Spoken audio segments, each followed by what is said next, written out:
दीपा जी राखी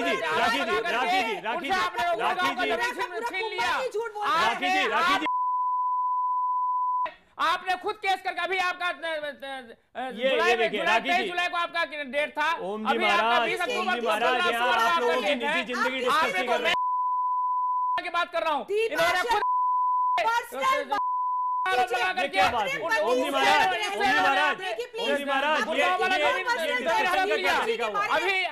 राखी जी दीपा जी मकान लिखवा रही है, ये किस मुंह से राधे माँ की बुराई कर सकती है? पहले अपने आप को तो सुधारे। मुझे लगता है जो और हाँ हेलो मैं अरे तू क्या मारेगी? तू क्या मारेगी मुझे? अरे तू क्या मारेगी? ये हाथ थोड़ी छोड़ दूंगा क्या?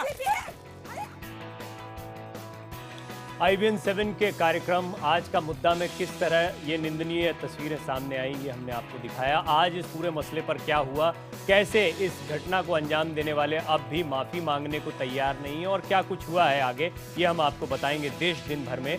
लेकिन आगे बढ़ें और इस बुलेटिन की शुरुआत करें उससे पहले देखते हैं आज की 6 अहम खबरें। 6 अहम खबरों में पहली, इलाहाबाद हाई कोर्ट के फैसले के खिलाफ जिस तरीके से नाराजगी जताई है शिक्षा मित्रों ने, वो उत्तर प्रदेश की सड़कों पर उतर आए। लखनऊ समेत पूरे राज्य में शिक्षा मित्रों ने काम का बहिष्कार कर दिया है। स्कूलों में बड़ी तादाद में शिक्षा मित्र पढ़ाते हैं, लेकिन इलाहाबाद हाई कोर्ट ने उन्हें सहायक अध्यापक बनाए जाने के फैसले पर जो रोक लगाई उससे वो नाराज चल रहे हैं। दूसरी खबर है दिल्ली के पूर्व कानून मंत्री सोमनाथ भारती से जुड़ी हुई। सोमनाथ भारती की मुश्किलें बढ़ती जा रही हैं, उनकी अंतरिम जमानत की अर्जी को खारिज कर दिया गया, उनकी गिरफ्तारी किसी भी वक्त हो सकती है। इसके अलावा हम बात करेंगे मीट बैन की। मुद्दा बहुत गरमाया हुआ था। बीएमसी का जो फैसला था उसको बॉम्बे हाई कोर्ट से झटका लगा है। कोर्ट ने 17 सितंबर को बिक्री पे जो बैन लगा हुआ था उसे हटा दिया है।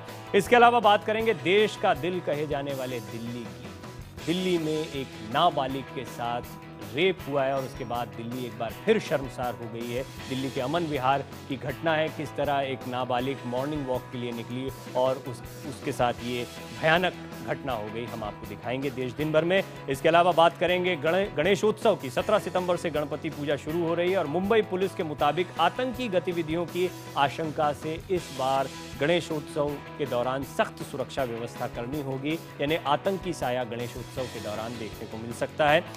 एक और खबर है, कुछ तस्वीरें हम आपको दिखाएंगे। राजस्थान के एक कैबिनेट मंत्री किस तरह की जल्दी में थे, इतनी जल्दी में थे कि कानून का पाठ पढ़ाने वाले लोगों को शिक्षा देने वाले खुद कैसे कानून तोड़ते हुए या नियमों का उल्लंघन करते दिखे। हम आपको पूरी खबर दिखाएंगे देश दिन भर में। लेकिन सबसे पहले बात करते हैं उस खबर की जो बेहद निंदनीय रही। कल IBN 7 के स्टूडियो में 2 मेहमान आपस में भिड़ गए।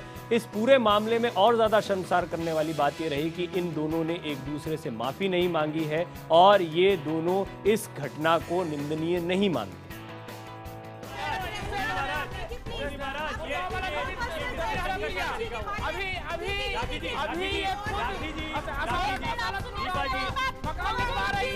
रविवार को IBN 7 पर प्राइम टाइम शो में जो हुआ उसने सबको सन्न कर दिया। 2 तथाकथित धर्मगुरुओं ने ऑन एयर जो कुछ किया उसकी हर तरफ निंदा हो रही है। IBN 7 ने पूरे मामले की पुरजोर तरीके से निंदा की है, लेकिन अब ये मामला 2 कथित धर्मगुरुओं के बीच से निकलकर थाने तक पहुंच गया है।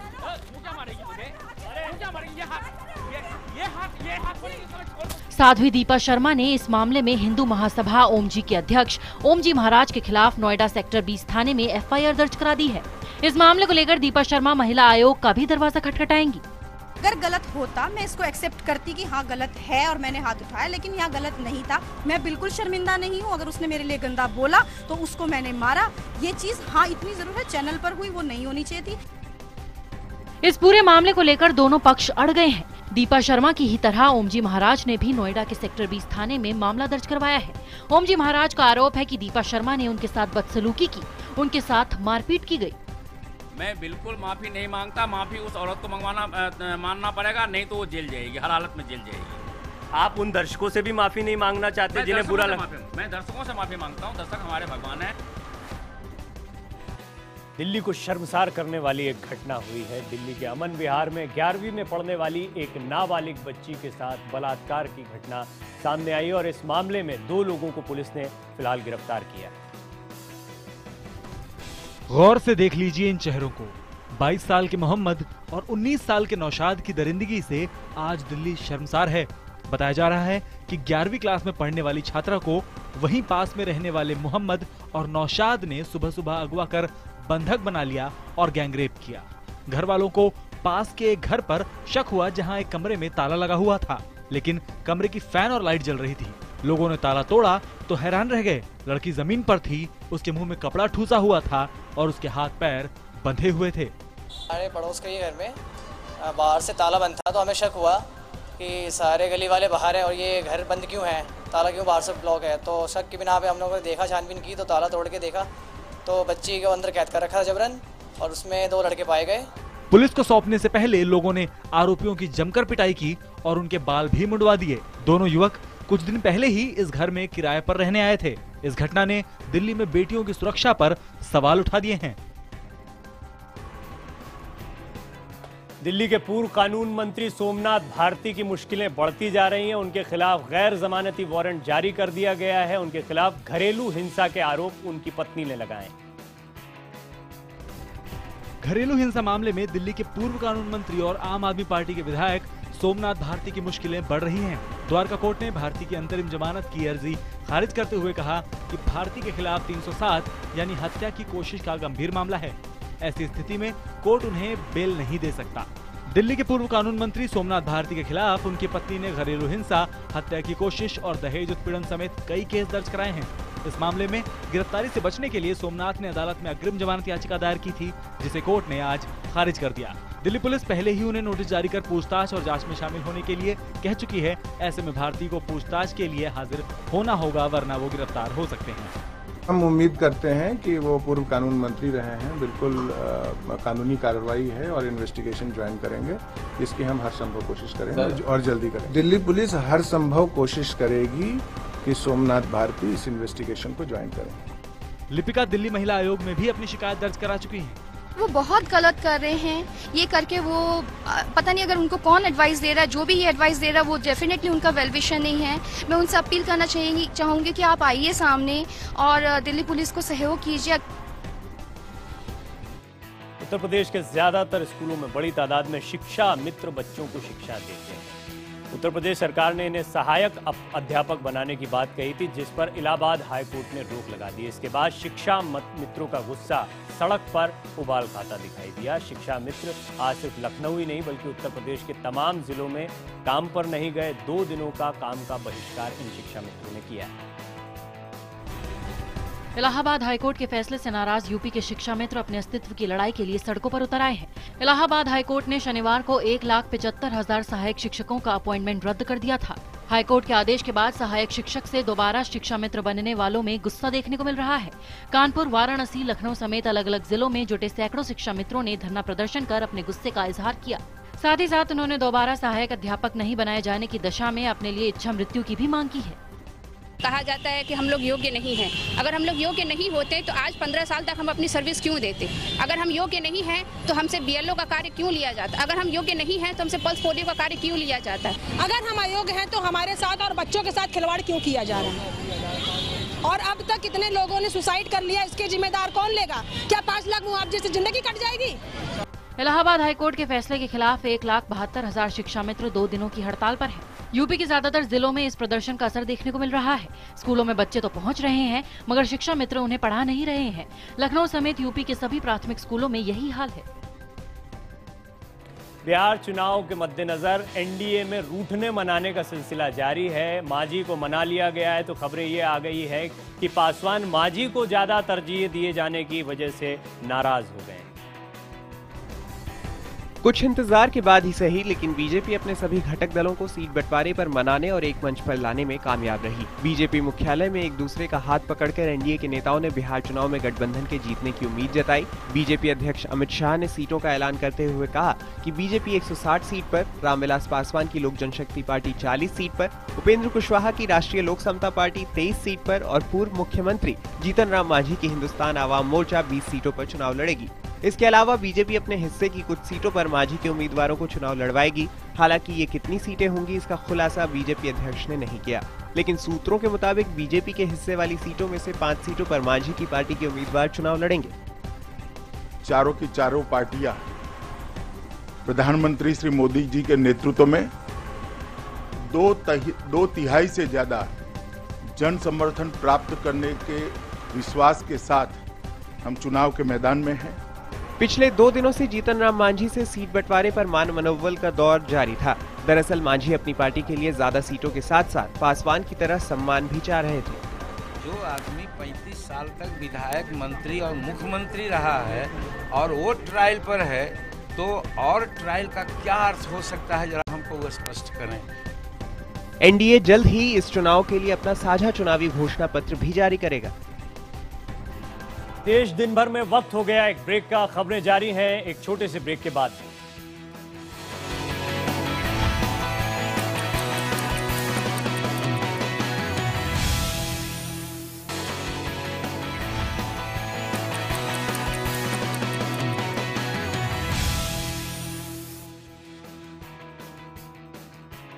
मुंबई में जारी मीट बैन विवाद में बीएमसी को बड़ा झटका लगा है। हाई कोर्ट ने बीएमसी की पाबंदी को खारिज कर दिया, यानी 17 सितंबर को अब मांस की बिक्री मुंबई में होगी।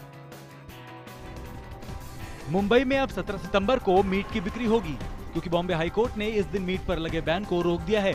कोर्ट ने कहा कि मुंबई के अलावा बाकी नगर पालिकाओं पर फैसला हम बाद में लेंगे। 17 सितंबर को बीएमसी का देवनार कत्लखाना बंद रहेगा, बाकी शहर की सभी दुकानें खुली रहेंगी। गौरतलब है कि मुंबई में जैन पर्व पर्युषण के मद्देनजर बीएमसी ने मुंबई में 10, 13, 17 और 18 सितंबर को मांस बिक्री पर रोक लगाई थी। मटन कारोबारियों ने इस बैन के खिलाफ बॉम्बे हाई कोर्ट में याचिका भी डाली थी। पिछले हफ्ते विरोध और नाराजगी के बीच मीट पर बैन को 4 दिन से घटाकर सिर्फ 1 दिन यानी कि 17 सितंबर के लिए कर दिया गया था। इस बैन का विपक्ष ही नहीं, सत्ताधारी बीजेपी के सहयोगी शिवसेना ने भी विरोध किया है।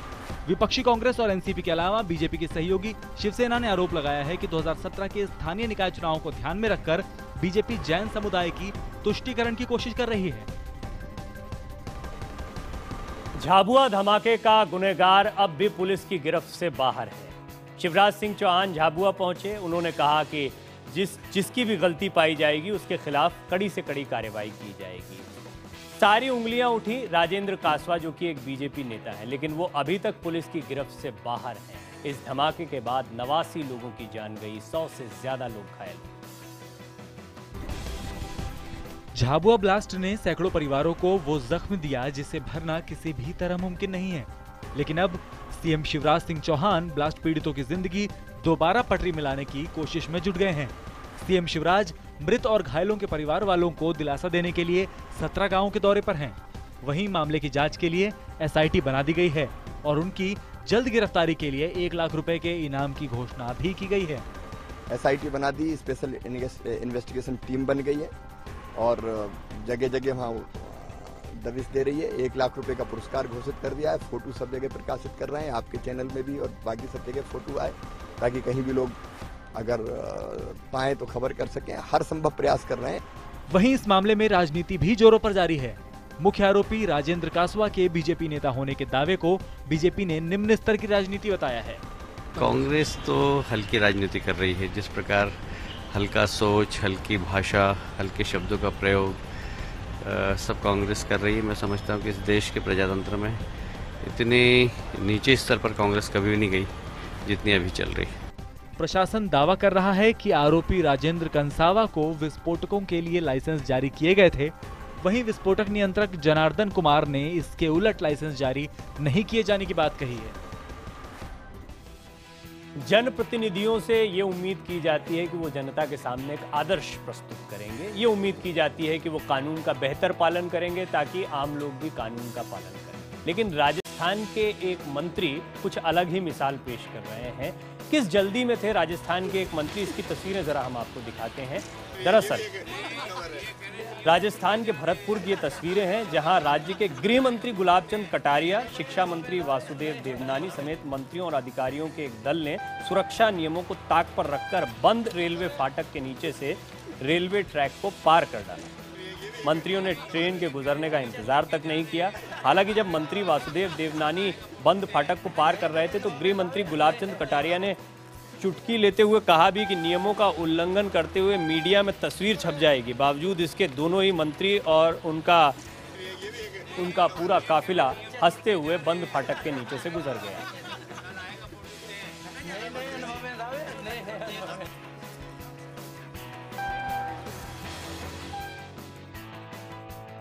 और अब बात हमारे प्राइम टाइम शो हम तो पूछेंगे में आज एक अहम सवाल हम आपके सामने रख रहे हैं और इस सवाल में आप अपनी राय भी रख सकते हैं। हमारा आज का सवाल है कि क्या गीता रामायण को स्कूल पाठ्यक्रम में शामिल किया जाना चाहिए? क्या गीता रामायण को स्कूल पाठ्यक्रम में शामिल किया जाना चाहिए? इसी सवाल पर रात 8 बजे बड़ी चर्चा। आप अपनी राय और कमेंट्स ट्विटर पर #HTP और #BJP गीता ज्ञान के साथ IBN खबर के पेज पर शेयर कर सकते हैं।